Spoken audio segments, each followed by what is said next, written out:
Welcome to the Bible Forum. It is Sunday night, April 26, 2020. We're in the midst of a coronavirus epidemic.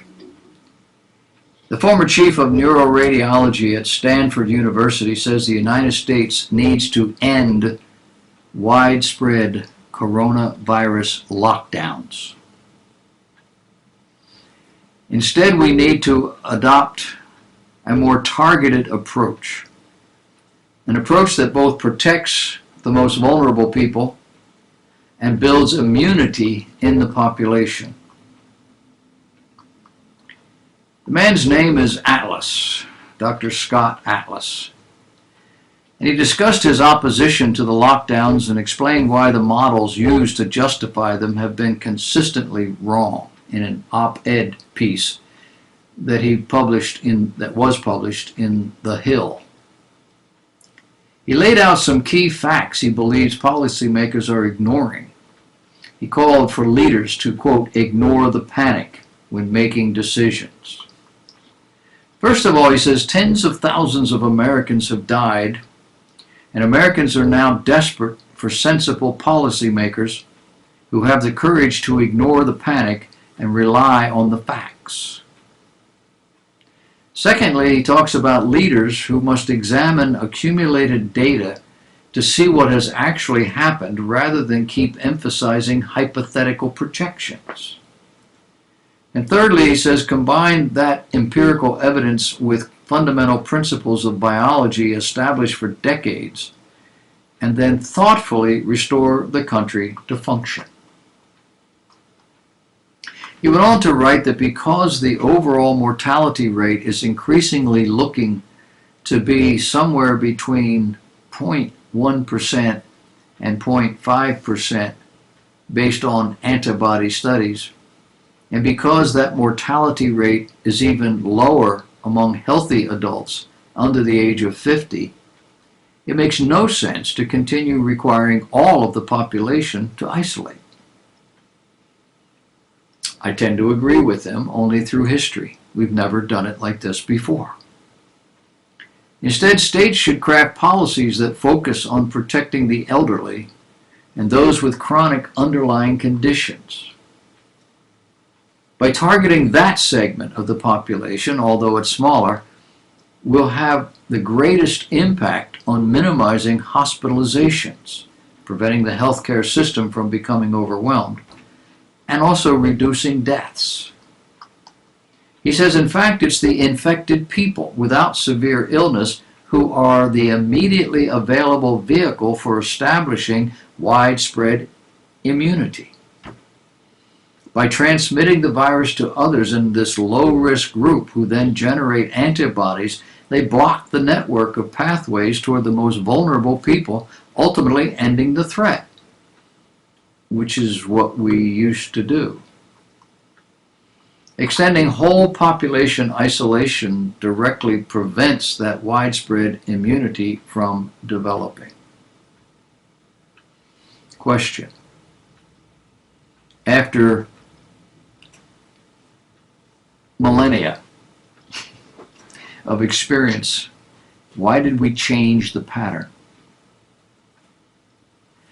He says in conclusion, the appropriate policy based on fundamental biology and the evidence already in hand is to institute a more focused strategy like some outlined in the first place, which are strictly protecting the known vulnerable, self-isolating the mildly sick, and opening most workplaces and small businesses with some prudent large group precautions. What did we do? We panicked. We let fear drive our policy. Why? Well, because of the mass deaths in China and the cross-pollination of tens of thousands of Chinese citizens to the United States and to European countries over the next couple of months or so, before we knew this was a problem. The medical establishment has a vested interest in recommending the most conservative remedies for anything. Ask your doctor, he will never speculate at all about anything. Their reputations and their licenses are on the line. It takes a more practical head to know how to balance the ideal with the practical. Shutting down the economy is not something we should ever do. And scaring the most vulnerable and the most susceptible is not good policy. Why did we do this?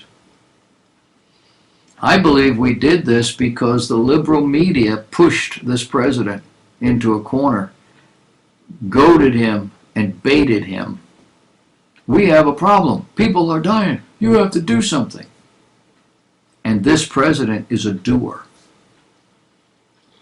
He will do the wrong thing before he will do nothing. And I think somebody knew that. I don't think that somebody was a human being, but somebody knew it. And what has happened as a result? We have shut down our country, meaning we have shut down our economy. And there are some who claim we will never get it back, at least not in the near future. Senator Rand Paul is a coronavirus recoverer. And he took to the Senate floor this past week. And he said, quote, "If you print up billions of dollars and give it to people, they are unlikely to spend it until you end the quarantine." He went on to point out that there were some studies showing that experts' predictions of mortality rates from coronavirus could be inaccurate and overblown. He added that the virus is still dangerous and we shouldn't ignore the risks. But we should put those risks in perspective. Paul said randomized studies show that America can manage the coronavirus without continuing the draconian lockdown policies.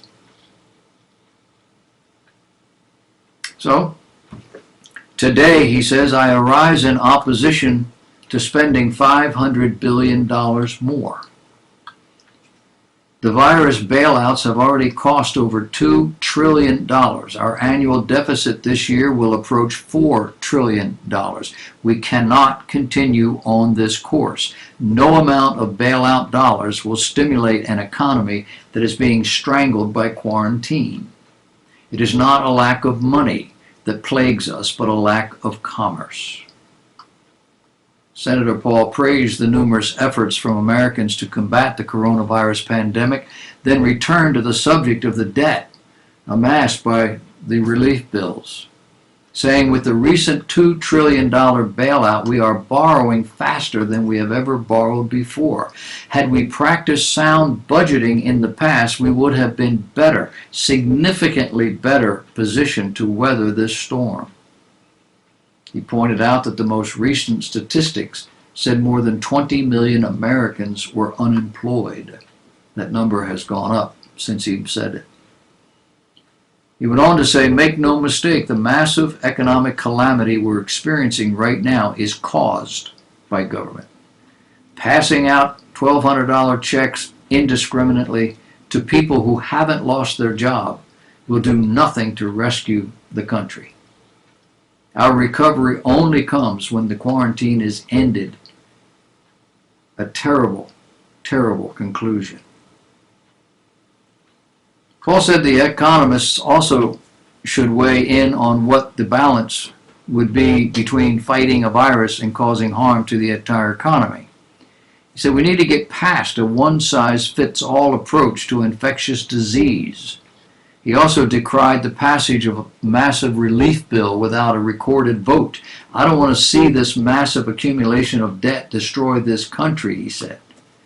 So my advice to the Senate and to the American people is, let's be aware of what we're doing by creating all this new debt. Let's think before we jump into a terrible, terrible conclusion.